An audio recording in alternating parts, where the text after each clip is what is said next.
Okay, we're set. We are started. Great. Welcome, everyone. We are going to get started here in just a couple of minutes. Gonna wait for more people to join us.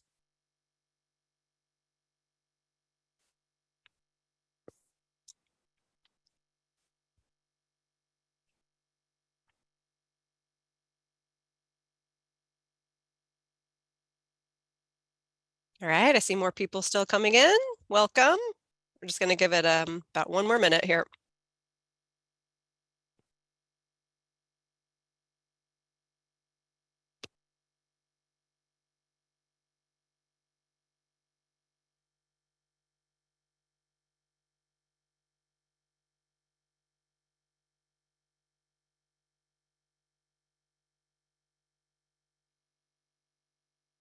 Okay, let's go ahead and get started. Thank you, everyone, for joining us for another Water Wednesday. Water Wednesday is our monthly webinar series where we feature various topics throughout EBMUD that are of interest to our customers. And very excited for this month, it is all about irrigation tips for Waterwise landscapes. And before we jump into the content, just a few logistical items. First, this webinar is being recorded. So by participating, you are agreeing to be in a recorded webinar. And we will be posting this recording for everyone on our website by about next week. So you can look for that. And then we'll be sending out a follow-up email to everybody with links to the resources that we mentioned during this presentation. We're going to be referring to resources that are on our website a lot and some technical terms, so you don't have to worry too much about taking really precise notes there. And then you'll notice that everyone is automatically muted and videos are off. So for questions, please type those as they come up in the Q&A box, and we'll have time at the end to answer some of those. Now, irrigation is a complex topic, and professionals spend multiple days attending trainings to become certified installers. So we aren't expecting everyone to become an expert after this presentation, but we've really worked hard to simplify this topic down to some of the main points so that you can feel more comfortable researching this topic further on your own if you're going the DIY irrigation route, or so that you can feel more confident when you are talking to a professional who might be managing your landscape. And now for some introductions. My name is Jolene Bertetto. I've been with EBMUD's Water Conservation Department for about 9 years, where I work with our rebate programs and manage our education and outreach campaigns. And I'm joined today by my colleagues, Lindsay and Nicole, and I'll let them introduce themselves. Hi, I'm Lindsay Kinsler. I am also a water conservation representative. I've been with EBMUD for a little over 3 months now. My background is in commercial landscape maintenance, construction, and irrigation. And my name is Nicole Miller. I am also a water conservation representative, and I've been with EBMUD for a little over 1.5 years. And like Lindsay, I also come from the commercial landscape industry. Great, thank you both. And we are really lucky to have Lindsay and Nicole joining us on this webinar. They really are our irrigation experts. So for those of you who are just joining us, just a reminder to please add questions to the Q&A box, and then we should have time at the end to answer some of those. Get to today's agenda. Okay, so for the agenda, I'm going to start off with an overview of EBMUD's water supply and then mention our permanent water use restrictions.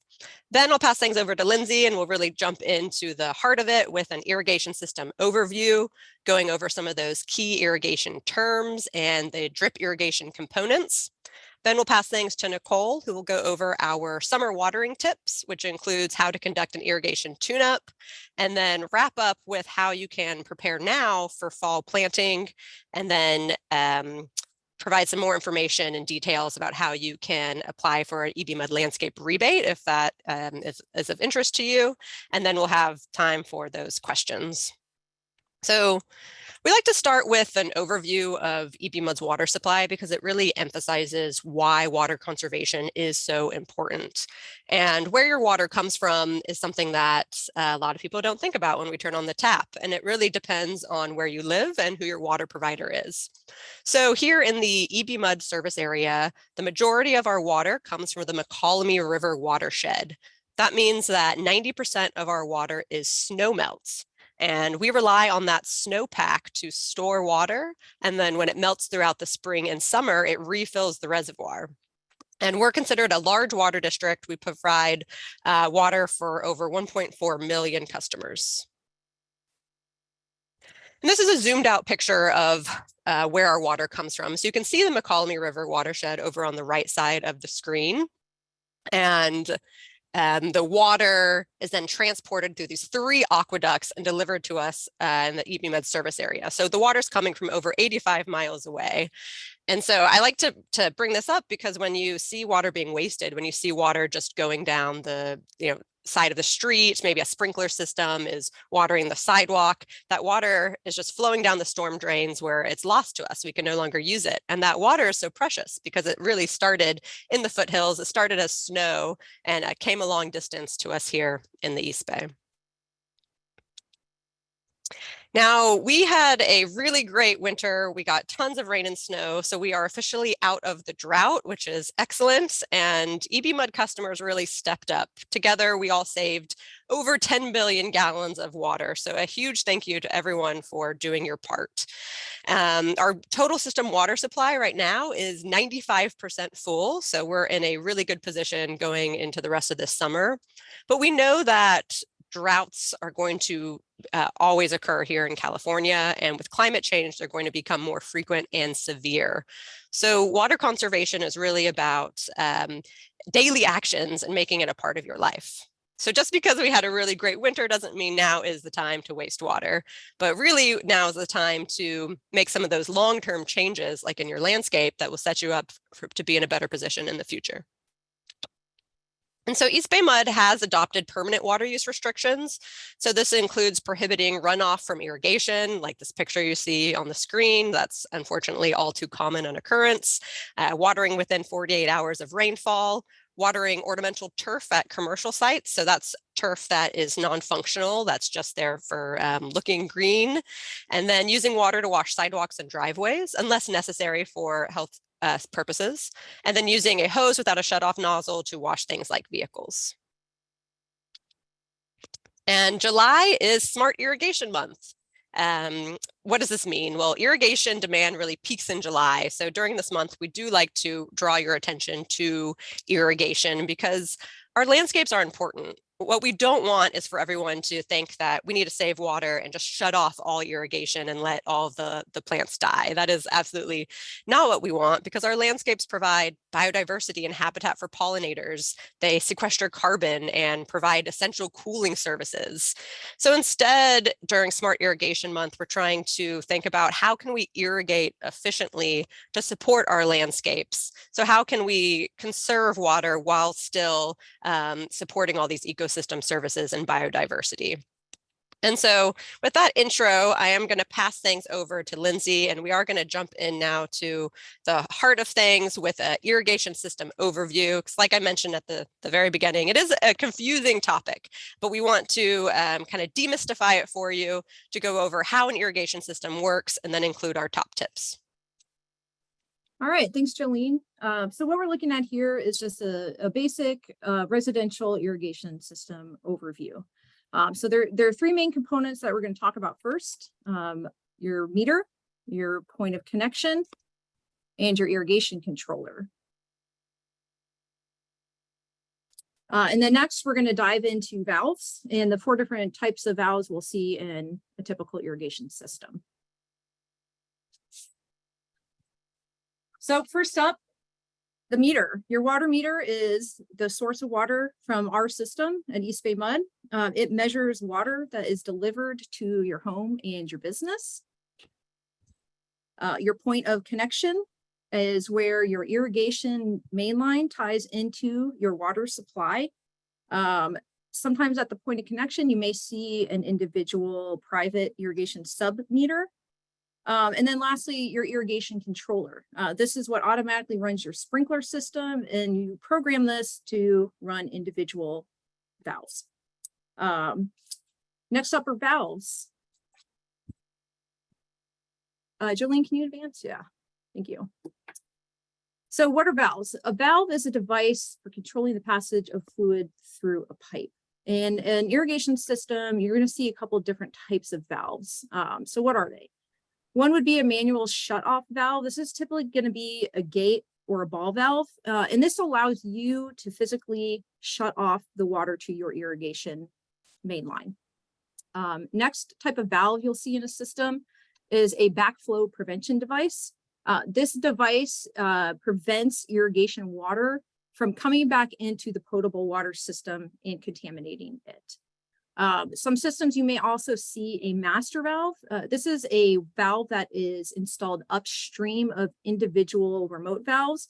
It's wired into your controller, and it helps prevent malfunctioning valves or irrigation line breaks from wasting water when your irrigation system isn't running. And then lastly, you have automatic irrigation valves or field or zone valves. Those are individual valves that correspond to the zones programmed in your irrigation controller. These are the valves you see out in your landscape. They're typically installed in a green box, and it controls an individual section of your garden. So what comes after the valves? It really just depends on what type of system you have. We'll dive into what sprinklers and rotors are, and then go over what drip irrigation is. So sprinklers. Different types of sprinklers and rotors that you have are fixed spray sprinkler heads. This is the most common, and it's also the least efficient. They have about a 15 to 18 foot radius or throw, which is about how far out the water goes from the sprinkler. And it has a precipitation rate, or the amount of water that is applied to the landscaping, of about 0.75 to 18 inches per hour. So they put down water really quickly.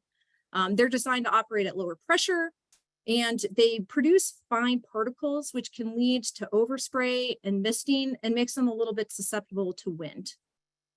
Next up is a high efficiency rotating nozzle sprinkler. These are also sometimes called a stream rotor, and they're called that because of the little streams that come out of the nozzles. They have anywhere from an 8 to 30 foot radius and a precipitation rate, again, or an application rate of about 0.2 to 0.8 inches per hour. So it puts down water a lot more slowly than a fixed spray sprinkler. These are also designed to operate at higher pressure, and it provides more uniform coverage because there are larger droplets. Due to the larger droplets, this also makes them less susceptible to the wind, and reduces runoff and misting issues. Lastly, sometimes we'll see rotors. Typically, you're going to see a rotor in a large turf area, like an athletic field or in a park or in agriculture. They have anywhere from a 15 to 100 foot radius with the precipitation rate anywhere from a 1/4 inch to 1.5 inches per hour. Old rotors have a tendency to get worn out and can get stuck in either over or underwater an area. And rotor systems are also the systems you'll sometimes see what I call turf donuts, which are those brown circles in the turf in a large turf area. And that's typically caused by low pressure on that rotor zone, or like we mentioned earlier, older rotors getting stuck or worn out and not providing head-to-head coverage. So that's a basic kind of overview of regular sprinkler system. So let's dive into drip. What is drip? Drip is a micro irrigation system that delivers water slowly to your landscaping. It is a system of tubing called drip lines that delivers water through emitters or drippers, which are little tiny holes in the tubing, or a point source emitter, which is pictured to the right. And they deliver water directly to the root zone or directly to the soil, which minimizes water loss because it minimizes evaporation. So what are the different types of drip? First, you have inline emitter drip. Inline emitter drip is a 1/2 inch line with emitters built into the line itself. And they're typically spaced at different lengths, 12, 18, or 24 inches. And that depends, selecting the spacing depends on what type of plants you're putting in, the soil, square footage, etc. Next would be point source drip irrigation. And these are individual emitters that you install to a blank 1/2 inch distribution line with a little 1/4-inch distribution line, which some of you may know it as spaghetti tubing. And it's placed, the emitter itself is placed close to the plant's root zone. And the last type of drip is a bubbler. And a bubbler applies water directly to the soil through a small stream. And you're typically going to see bubblers installed on trees or large shrubs. Something that's really important to know about these 3 different types of drip is the inline emitter and point source drip puts out water in gallons per hour. A bubbler puts out water very quickly, and it puts water out in gallons per minute. So if you're going with bubblers, make sure that you're aware of that and that it's in gallons per minute typically, and that you program your irrigation controller accordingly. What does a drip system look like, and what are its basic components? So we have 2 different diagrams here of 2 types of systems, right? Number 1, you want to have a pressure reducing valve. Drip irrigation runs on low pressure and a flush filter. Second, some systems, depending on what kind of coverage you're trying to get, will have a header or a distribution line. Then you have your inline emitter tubing, number 3. And then number 4 is a device that you install on the line. It's called a drip system operation indicator. And it looks kind of like a little tiny pop-up spray head. And it gives you a visual cue that your drip system is on and working properly. Next, we have a flush valve or air relief valve. What a flush valve does is it purges water and dirt and debris out of the drip system. What the air relief valve does is it ejects air from your system to give you more consistent flow through that drip zone. An air relief valve can also prevent water hammer. And then lastly, you want to make sure that you have staples to hold down your tubing, both the distribution tubing and if you're using point source emitter tubing, you want to staple those in place as well, just to hold it where it needs to stay. So what are some of the pros and the good side of drip? Drip is the most efficient irrigation system. It is anywhere from 85 to 90% efficient. It is saving water by minimizing evaporation. It gives you a uniform application of water across a planting zone or soil area. And if you use point source emitter drip, it allows you to irrigate a small amount of plants without irrigating an entire area. Something else that is really good about drip is there are these really great kits available for people out there to easily convert an existing spray system into drip. What the kit is you unscrew an existing sprinkler or spray body. You can pop in a pressure reducing body into that existing spray head. And then it has a 1.5 inch adapter on top for you to run your 1/2 inch distribution lines from. We also have rebates available for converting your drip system, or excuse me, converting your existing fixed spray system to a drip irrigation system. Drip isn't perfect. So some of the downsides to drip is difficult to inspect. It's difficult to find leaks or failures in a drip system because a lot of times your drip is going to be installed under mulch or it's going to be up close to plants, and it can be kind of difficult to see when you're doing an irrigation inspection or check. Rodents, pests, mowers, and equipment can damage the tubing. The emitters can be clogged, especially if you have high nutrient or salt content in your water. And then point source distribution, the spaghetti tubing, and emitters can easily be displaced by foot traffic, maintenance teams, etc. So what if you're not ready for drip? What can we do to make our existing irrigation systems more efficient? One of the best things you can do is if you have fixed sprays, convert them over to high efficiency rotating nozzles. It is something that is really easy to install.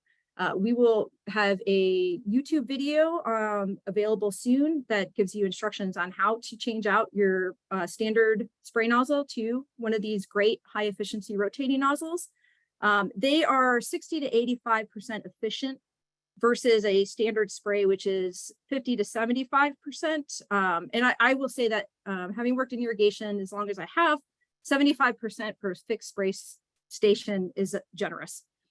We also have really great rebates available for upgrading to these nozzles as well. Another option, if you have really high pressure on your irrigation system, Install a pressure regulator. You put it at the start of the system and it'll provide you uniform water distribution through your entire irrigation system. It helps with pressure fluctuations. And again, if you have high pressure, it can lead to breaks in your lines. It can cause damage to your sprinkler heads, your drip systems. So if you have high pressure, this is a really great device to kind of help with your efficiency. There's also some really great smart solutions and efficient technology available. One of the best out there is an irrigation flow sensor. This lets you know your flow. It measures water movement and usage in your irrigation system. It can identify high flows in your system and alert you. Some, if installed properly, can work in conjunction with your irrigation controller to shut off these high flow zones. So typically you're going to get high flow when you have a break or something going on with the system. So this device is really great for helping you identify those issues. And if you install them with a master valve, it can prevent catastrophic water losses. We have a brand new rebate available for irrigation flow sensors that Jolene will talk a little bit more about later. And then lastly, one of the best things you can get is a smart irrigation controller. This adjusts your water schedules based on weather data.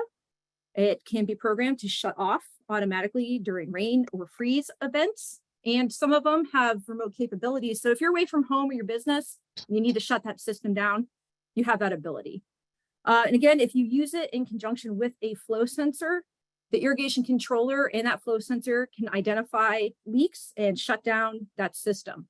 Some controllers also can be programmed with that flow sensor to operate the system based on the flow that you have available. So there's some really great technology out there. Please dive further into it. We also have rebates available for the controller. And that's it for me with irrigation. I'm going to pass it over to Nicole. Wonderful. Thanks, Lindsay. Alrighty, so we have a bit more information on our irrigation system, and now we can utilize that for our top summer watering tips. So summer is a great time to review your irrigation system, both in programming and by checking your equipment. So whether that's by hand or you are using an irrigation system, it's important to consider when and how you are going to water your landscape. So our first tip for the summer would be to water early in the morning. Think more around like 12 a.m. to 9 a.m. and avoid that evening water time, like around dusk. So this is because the weather is typically cooler in the early morning and less water is lost to evaporation. Watering also helps to, in the early morning, helps to dry out any remaining water left on the leaf surfaces, which can help prevent plant diseases such as mold, etc. Secondly, this may be something that you've seen on your smart controller. So you should incorporate a cycle and soak method into your irrigation practices. This means to water deeply and less frequently. So by doing so, it allows water to penetrate the soil further and encourages deeper roots, which is especially important in times of drought to help the plants ensure a better survival. So cycle and soak can, in addition, help with preventing runoff by giving the water time to percolate our clay soils a bit deeper. Some smart controllers, as I mentioned, actually have this feature built in, and it would use the information that you input into the zone settings, such as the soil type, sprinkler type, and slope. But if you don't have a smart controller right now, or maybe you just prefer to do a manual or a fixed schedule, an example of this would be to use 2 or 3 shorter cycles. So if you had, say, turf on spray sprinklers, with cycle and soak, you would consider watering for 2 cycles, 5 minutes each, with about 15 minutes in between, versus maybe just 1 10-minute cycle all at once.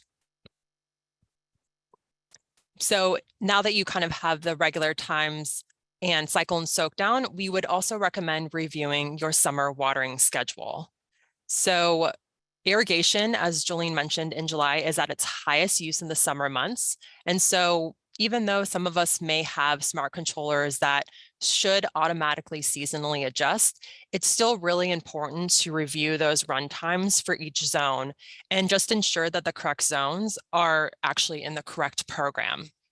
This is important, and if you've installed new plants, say, on a zone that now a year later could be transitioned into an existing program with similar plants, and instead of keeping them on a separate program.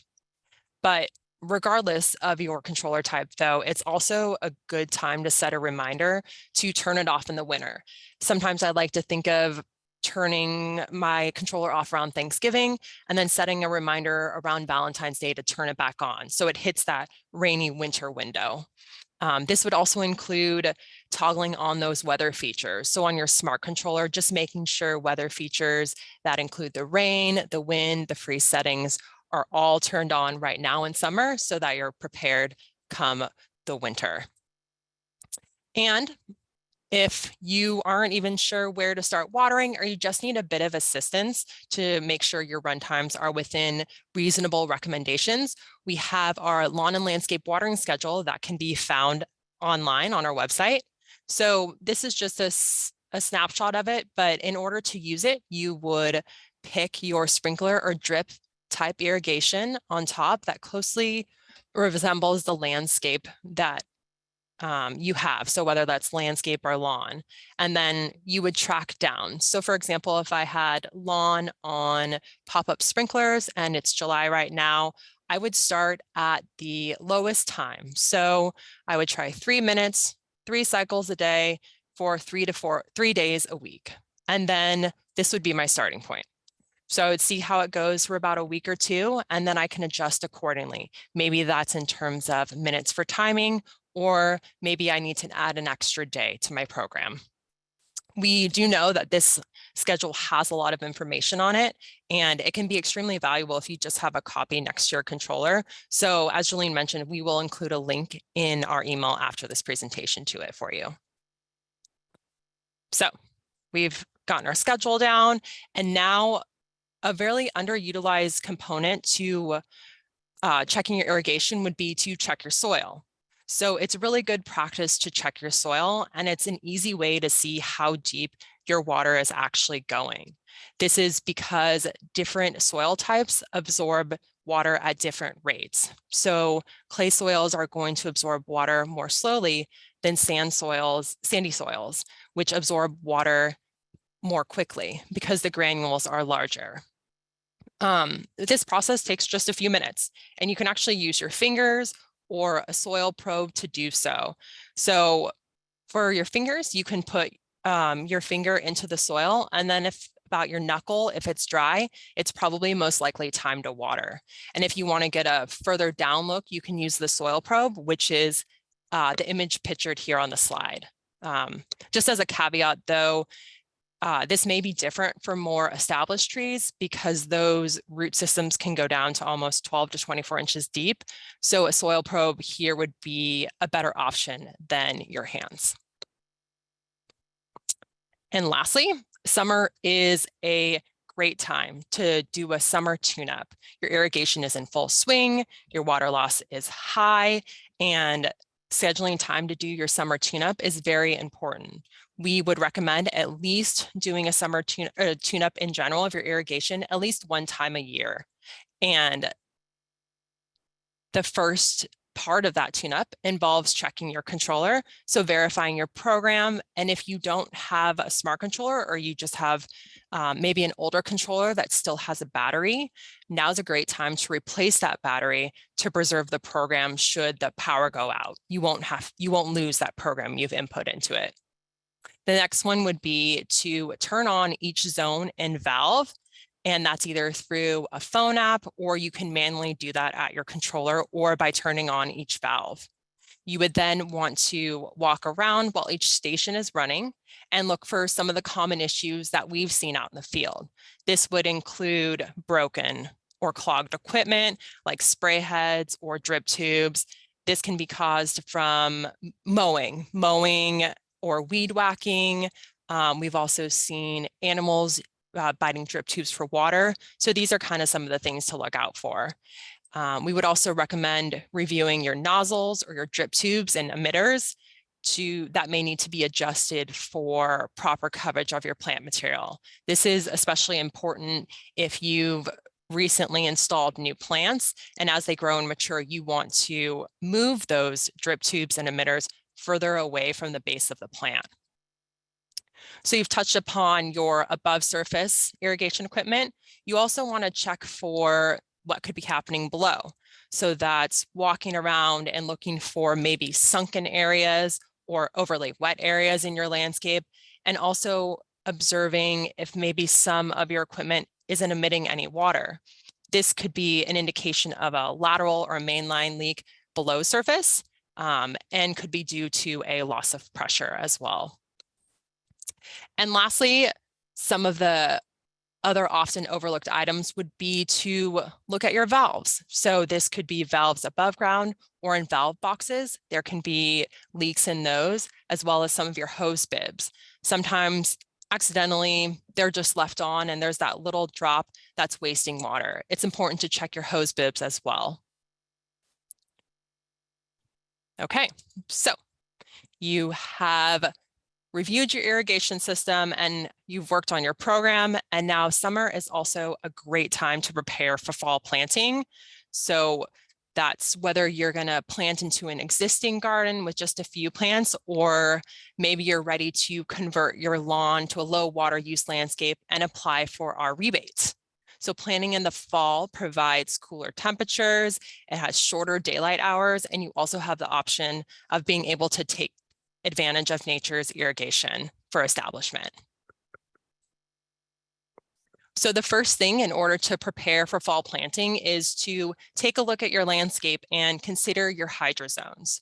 So hydrozones are groups of plants with similar needs. That means water needs, sun exposure, and rooting depth. That would all be on the same zone or valve. An example of this would be if you were installing a low water use ground cover, such as ceanothus. Ceanothus is a full sun plant that prefers low water. You would definitely not want to put it on your same zone as maybe your ferns in full shade that typically prefer a lot of water. It's also important here to consider your trees and to put them on a separate valve. So whether that's existing or in a new planting, you want to keep your trees separate. And that's because they have more extensive root systems. So you want to create deeper roots, as mentioned above, with watering deeply and less frequently for them. So we have our hydrozones, and now we can develop our plant list. There are many ways to find plants that work well in this area, and that's either maybe going for a walk or visiting a park or a garden, but we also have a lot of free available resources and inspiration on our website. We have design templates, we have plant databases where you can narrow down what you're looking for by type, by exposure, by attributes, etc. We also have a sustainable gardens map that showcases some local gardens that have participated in our lawn to landscape rebate program and can provide you some inspiration for your own. And if you've looked at all of this and you still need some more assistance, we actually have a new landscape design assistance program where you can receive a rebate for 2 hours of professional support from a landscape designer as you begin to embark on your landscape transformation process. So next is planning for your irrigation system, and it can be a bit overwhelming. So you've identified your hydrozones, you have your plants selected, and your irrigation system can depend on many factors. It can be plant selection, your budget, as well as your existing landscape and the topography.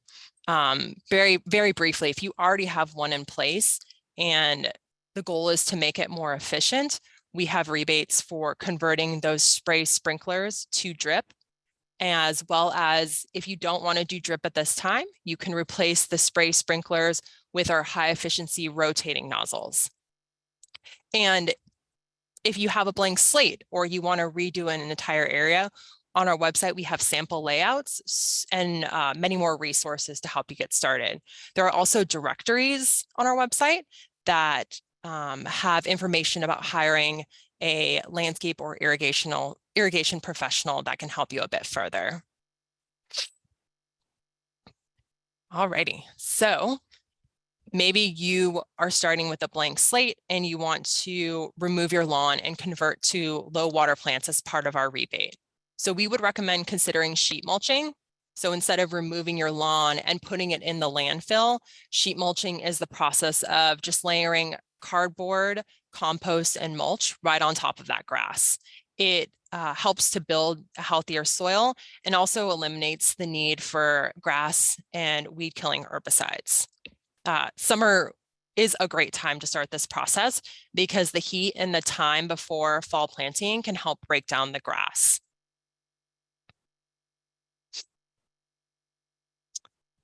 And then lastly, mulch.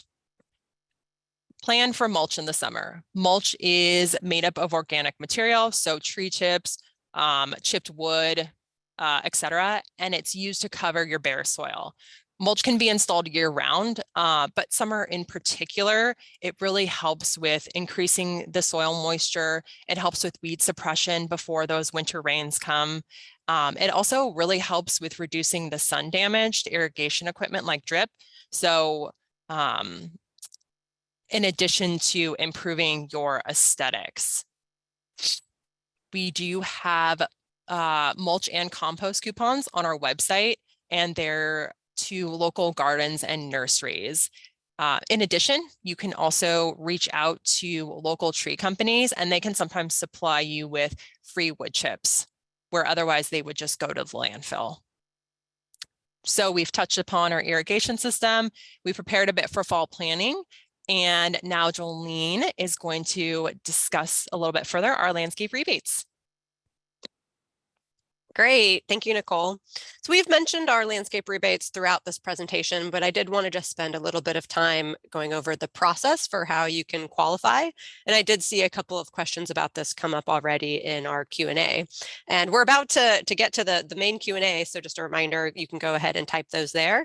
And then we'll ask our irrigation experts, Nicole and Lindsay. For our rebates, for residential landscaping, you can put together a suite of rebates up to a maximum of $2,000.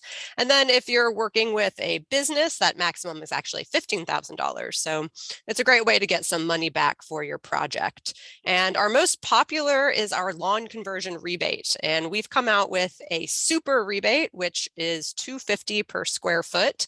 This is a rebate where you do have to have a lawn in place and you have to be converting the lawn using what we've identified to be the landscaping best practices, which includes sheet mulching, which we just learned about. That's the process of layering the cardboard, compost, and mulch, planting with majority of California native plants to support biodiversity, and then waiting to plant in the cool season in order to take advantage of the winter rains to help those plants develop deep roots and get established.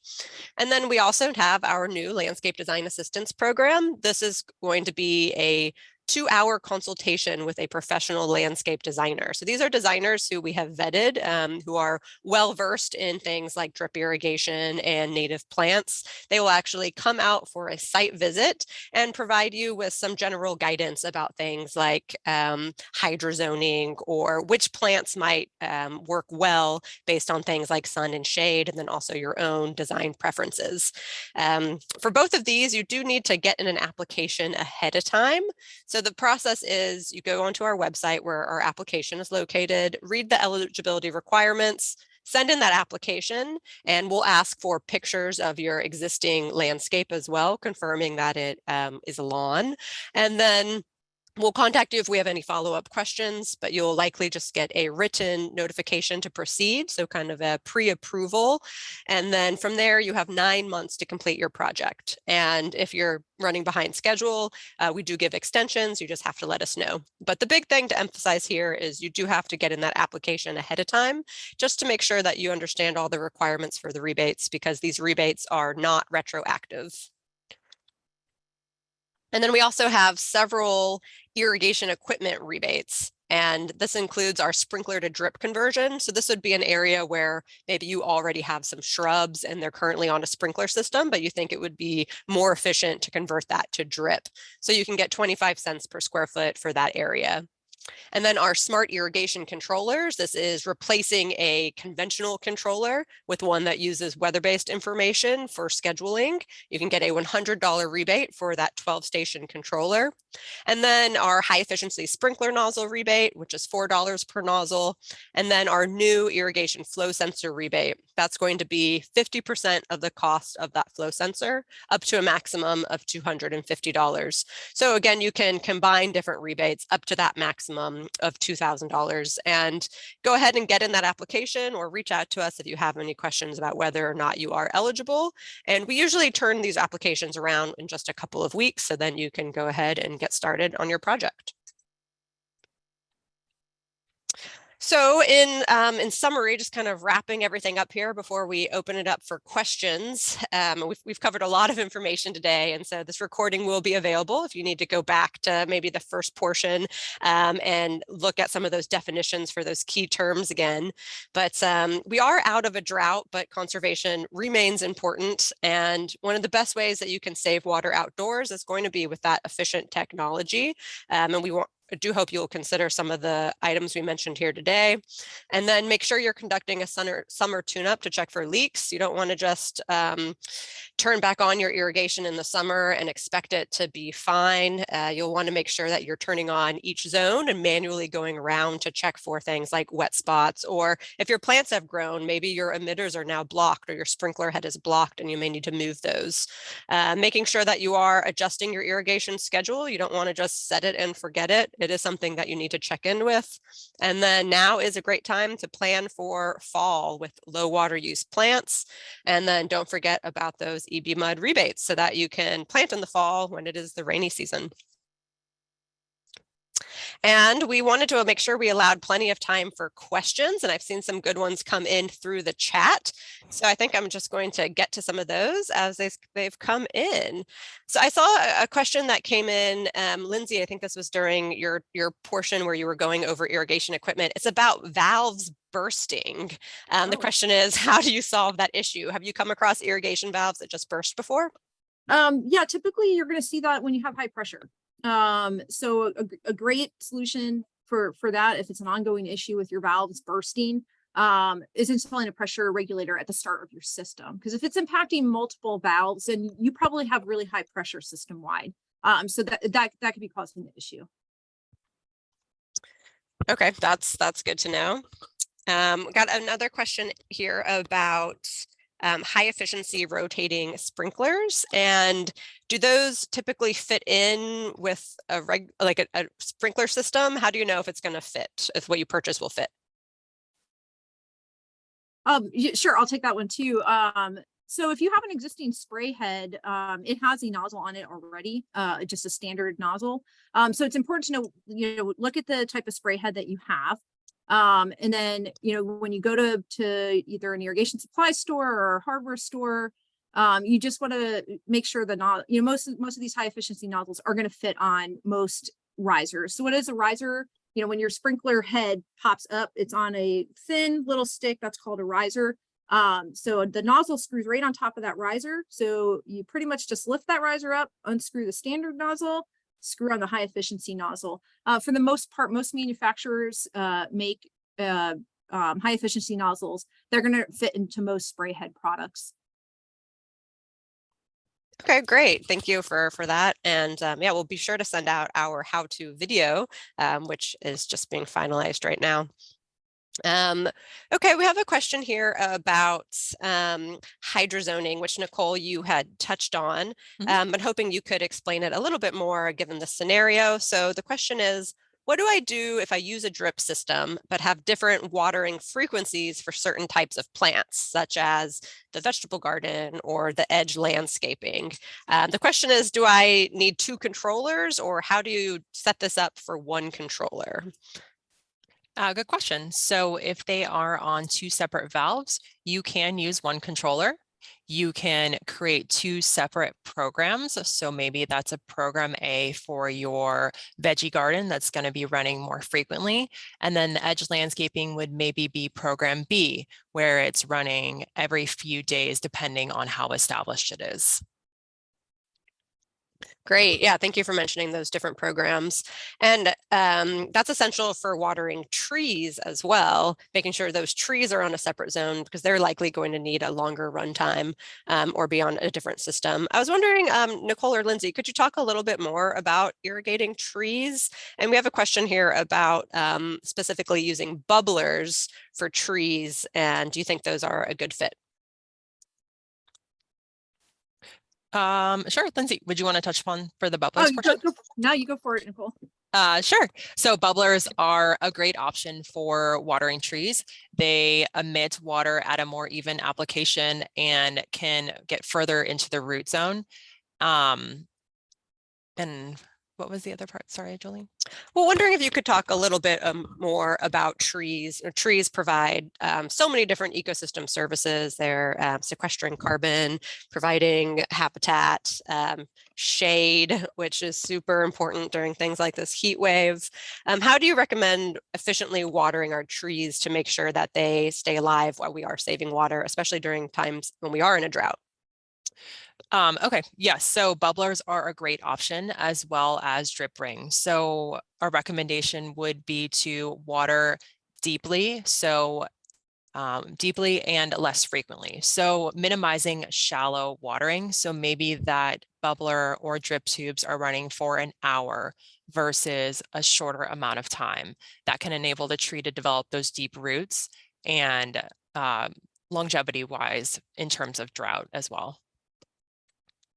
Yeah, there's also some, if you have established trees too, to piggyback on what Nicole is saying about bubblers, there's deep root watering bubblers that is a product available that is a device you install it goes about 18 inches down and allows you to have a bubbler a little bit deeper to get down to those deeper roots that Nicole was just talking about. And I think another part of that question was, why are bubblers considered drip or high efficiency? And it's because it's able to deliver water directly to the root zone or the planting area, as opposed to an overspray system, which is susceptible to wind and misting and all of those other things that can impact that. Okay, great. Thanks for adding that in. We had some questions here about sheet mulching.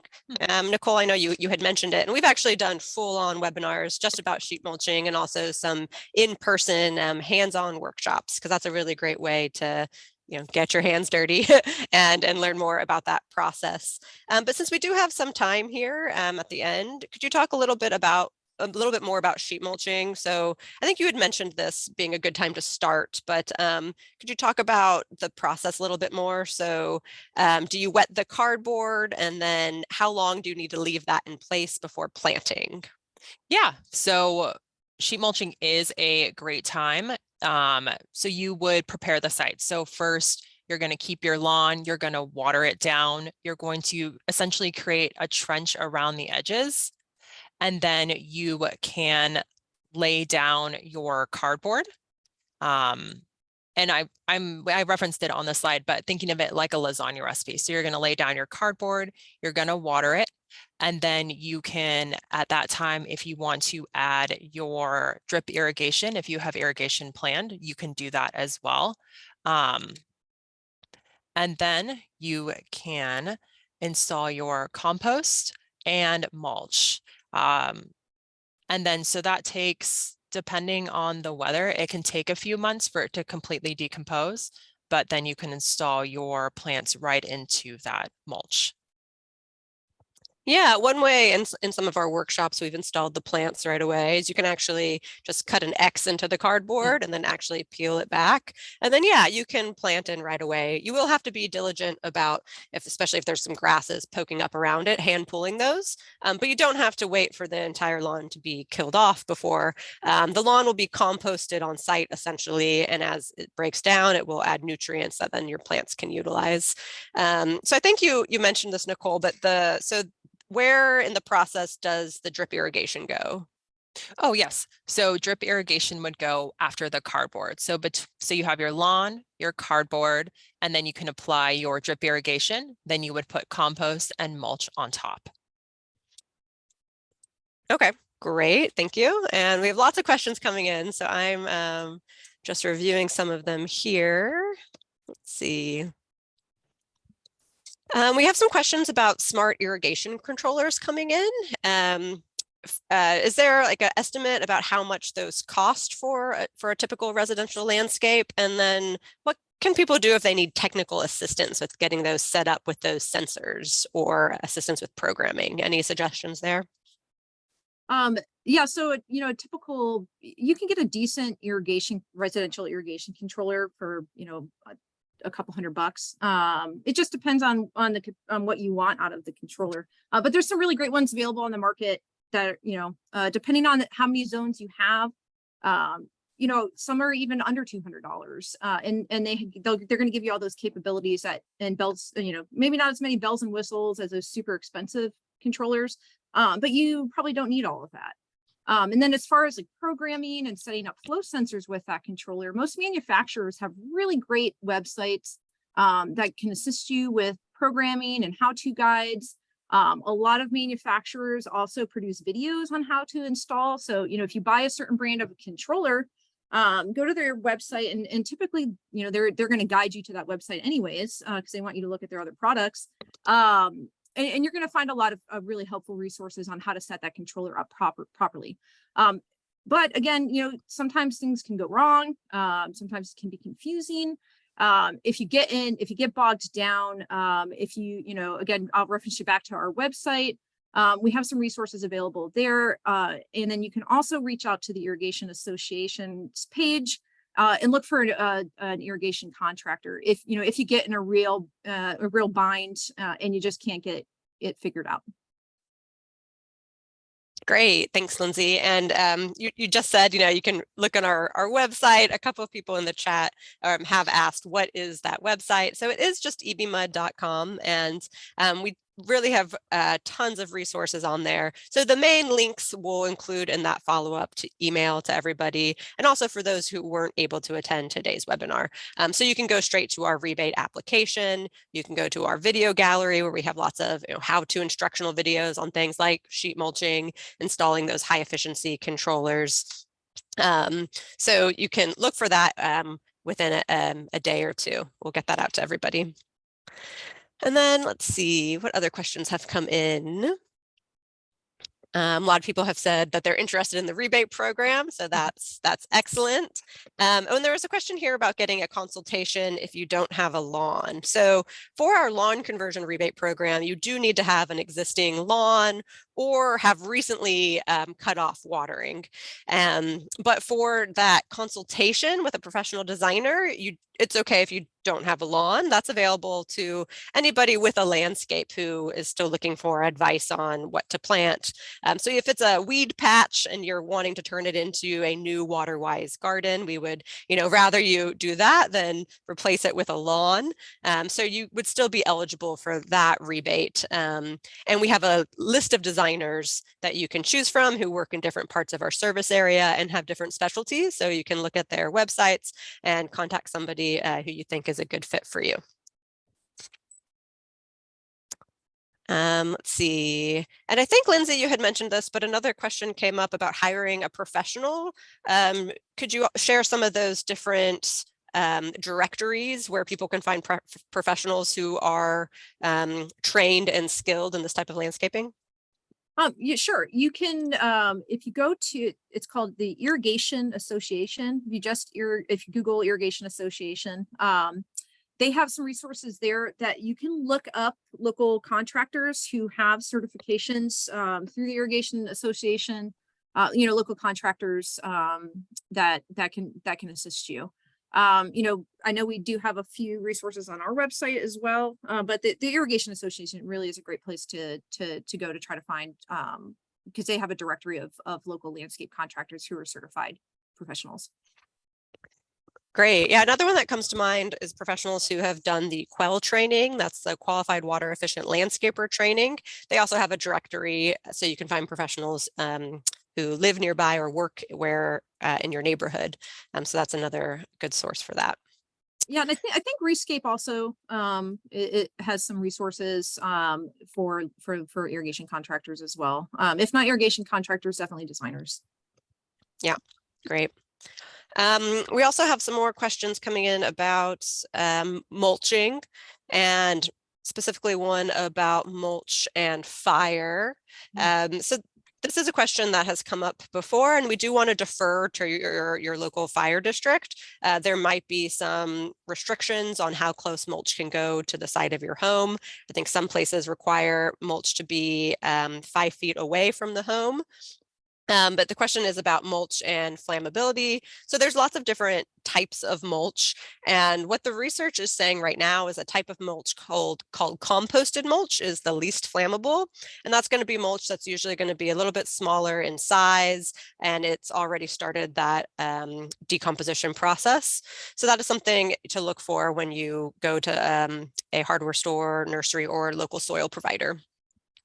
But definitely defer to your local fire district first and see if there are any of those restrictions. Okay, let's see. We have some questions about excessive water users. One of the questions is, do we penalize excessive water users? So during the drought, we did enact an excessive use penalty that was for households that were using around 1,000 gallons per day or more. We no longer have that since we are out of the drought, but we do have a water waste program where on our website there's a form you can fill out where you can let us know if you have noticed some wasteful practices going on around your neighborhood. Maybe you're walking down the street and you see a sprinkler that is just always coming on at noon with water streaming down the sidewalk. We do want to know about that because we reach out to people. So we'll reach out to that household or company and really bring it to their attention. That's what we're about. And usually that's enough. With irrigation, we've noticed that a lot of people do just set it and forget it. So especially if the irrigation is programmed to come on in the morning or at night, a lot of people don't see those issues. Nobody's out to see the water streaming down the sidewalk. Or it might be a company who their bill is paid by out of state company accounting firm. And so they're not honed in on how much water they're actually using. So our first step really is to get in touch with those people and bring it to their attention. And we do provide on-site audits as well for those properties that need the extra assistance. So thanks for asking about that. And yeah, you can always report it to us and we'll do our best to get that resolved with the customer. Okay, let's see. We are almost out of time here. Let's see what's come in at the end. There was a question about some leaks. So who is responsible for maintaining the shutoff valves at the street? I'm not sure if that means the water meter or not. This person said that there was a leak there and they weren't sure who to contact. Lindsay, is that something you've come across before? Well, anything, after the meter, like that's kind of your domain. Any valve can fail. Isolation valves and gate valves they fail all the time. They wear down with age. They can get rusted. They can become difficult to close. Sometimes something can get stuck in there and it doesn't close completely. But if it's downstream of the meter, that's the property owner's responsibility. And then I would either take a look at and if you feel comfortable and confident to replace that device yourself, or just contact an irrigation professional who can assist you. Great, thanks, Lindsay. So we have that main line in the street, which is going to be EBMUD. And also, if you ever see any water leaking there, make sure to contact us and we'll send out our emergency crews to get that resolved. And then coming off of that main line is the tap that goes to your water meter. But then, as Lindsay mentioned, anything beyond the water meter is considered the property owner. So you would be responsible then for repairing any of those leaks. And with that, that is our full hour. We are out of time here now. So I really want to thank everybody for joining us. And I also hope you'll tune in to the next Water Wednesday, which is coming up in August. It's going to be on August 16th. And the topic for that one is the Lafayette Reservoir, Then and Now. It's actually EBMUD this year. We're celebrating our 100th anniversary. So that'll be a neat webinar where you can learn about the history of the Lafayette Reservoir and then learn about how you can enjoy the reservoir now. There's lots of great hiking trails out there. It's a fun spot. So I hope you'll tune in for that. That'll be August 16th. And thank you everybody for joining us today.